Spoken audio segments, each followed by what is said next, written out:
भविष्यवाणी के वचन हुए पूरे। चाइना 2030 तक बनेगा सबसे बड़ा क्रिश्चियन नेशन।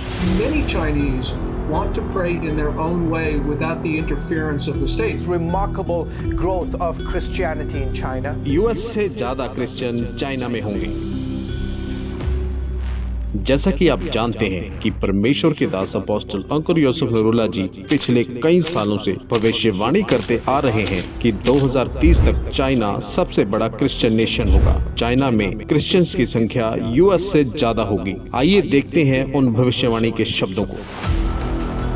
2030 में चाइना इस दुनिया का सबसे बड़ा क्रिश्चियन देश होगा। मालूम क्यों? आपको लगता है अमेरिका होगा, किसी को लगता है ये देश होगा।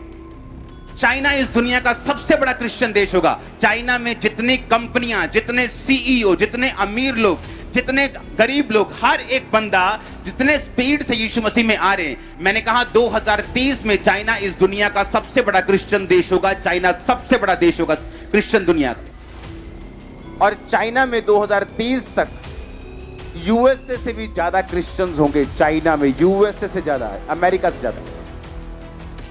आज चाइना में वो हाल हो जाएगा आज से कुछ साल बाद कि सबसे बड़ा देश क्रिश्चियंस का यूएसए, उससे ज्यादा क्रिश्चियंस चाइना में होंगे 2030 से पहले।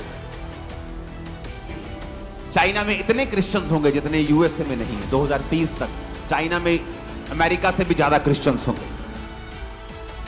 चाइना में आज से 20-30 साल बाद दुनिया के सबसे ज्यादा क्रिश्चियन चाइना में होंगे।